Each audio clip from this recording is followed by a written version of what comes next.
just graceful, he's strong and determined. And look at the acceleration. It's a wonderful run from Kaka. It's a wonderful goal. Ricardo Izecson dos Santos Leite, ഇങ്ങനെ ഒരു പേര് കേട്ടുമറന്ന പോലെ തോന്നുന്നുണ്ടോ?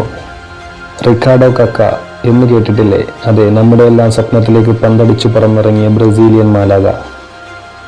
1982 April 22 ബ്രസീലിലെ federal ജില്ലയിലായിരുന്നു കക്കയുടെ ജനനം. School അധ്യാപികയായ അമ്മ Simon dos Santos, അച്ഛൻ ബോസ്കോ ഇസാക്സൺ ഒരു റിട്ടയർഡ് സിവിൽ എഞ്ചിനീയർ ആയിരുന്നു. താരതമ്യേന സാമ്പത്തികമായ ചുറ്റുപാടിലായിരുന്നു അവന്റെ വളർച്ച. അതും സ്കൂളിലും ഫുട്ബോളിലും ശ്രദ്ധ കേന്ദ്രീകരിക്കാൻ അവനെ അനുവദിച്ചു. തനിക്കു മുമ്പുള്ള പലരെയും പോലെ കക്കയും ഫുട്ബോളാണ് തന്റെ വഴി എന്ന് തിരിച്ചറിഞ്ഞു. ആദ്യം അവന്റെ കഴിവുകൾ കണ്ടെത്തി അവനെ ആൽഫവില്ലെ എന്ന പ്രാദേശിക യൂത്ത് ക്ലബിന്റെ താരമാക്കി. അവരോടൊപ്പം പ്രാദേശിക ടൂർണമെന്റിൽ ഫൈനൽ കളിച്ചതോടെ ജന്മനാടായ സാവോ പോളോ FC യൂത്ത് അക്കാദമിയിൽ അവന് സ്ഥാനം വാഗ്ദാനം ചെയ്തു. പിന്നീട് നടന്നത് ചരിത്രമാണ്. ചെറുപ്പത്തിൽ റിക്കാർഡോ എന്ന് ഉച്ചരിക്കാൻ കഴിയാത്തതിനാൽ സഹോദരൻ ഡിജോ അവനെ കക്ക എന്ന് വിളിച്ചു തുടങ്ങിയതാണ് ഇന്ന് നാം അറിയുന്ന കക്ക എന്ന പേരിന്റെ ഉത്ഭവം. 18-ാം വയസ്സിൽ നീന്തൽക്കുളത്തിലുണ്ടായ അപകടത്തെ തുടർന്ന് കക്കയുടെ നട്ടെല്ലിന് ഒടിവുണ്ടായി. കരിയർ തന്നെ ഭീഷണിയായി. പിന്നീട് അവൻ പൂർണ്ണമായി സുഖം പ്രാപിച്ചു. അന്ന് തന്റെ ജീവൻ രക്ഷിച്ചത് ദൈവത്തിന്റെ കൈയാണെന്ന് കക്ക പിന്നീട് പറയുകയുണ്ടായി.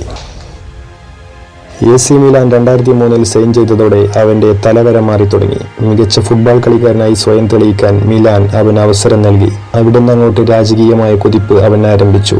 AC മിലാനൊപ്പം കക്ക എല്ലാം മിലാനിലായിരുന്നപ്പോൾ കക്കയുടെ പ്രത്യേക ശൈലിയും സമാനതകളില്ലാത്ത പ്രതിഭയും അദ്ദേഹത്തെ അവരുടെ ഏറ്റവും മികച്ച ഇതിഹാസ താരങ്ങൾക്കൊപ്പം ഉയർത്തി. ഒപ്പം ലോക ഫുട്ബോളർ പട്ടവും അവനെ തേടിയെത്തിയത് അക്കാലയളവിലായിരുന്നു. 2009 സമ്മർ ട്രാൻസ്ഫറിൽ കക്ക ലോകത്തെ ഏറ്റവും മികച്ച ക്ലബ്ബായ റയൽ മാഡ്രിഡിലേക്കുള്ള രംഗപ്രവേശം പൂർത്തിയാക്കി. അങ്ങനെ അവൻ പുതിയ ഗലാക്റ്റിക്കോസിന്റെ ഭാഗമായി മാറി. റയൽ മാഡ്രിഡിലെ കക്കയുടെ ആദ്യ സീസൺ നന്നായി നടന്നില്ല. കാരണം അവർക്ക് ട്രോഫികളൊന്നും ആ സീസണിൽ നേടാനായില്ല. കക്കയ്ക്ക് സവിശേഷമായ ഒരു കളിശൈലിയുണ്ട്.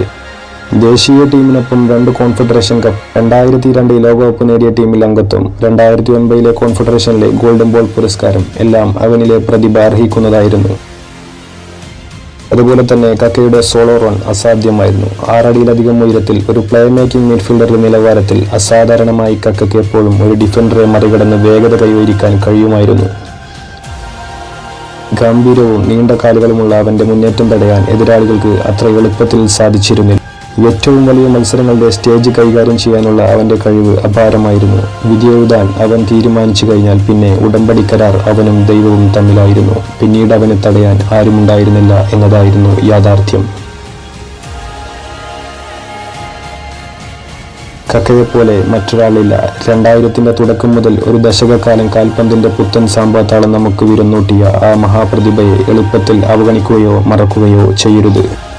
പക്ഷെ നിങ്ങൾക്ക് ശ്രമിക്കാം. അവനെപ്പോലെ കളിക്കാൻ പോലും നിങ്ങൾ ശ്രമിക്കുകയാണെങ്കിൽ ദൈവത്തിൽ നിന്നും ഒരത്ഭുതം വന്നേക്കാം.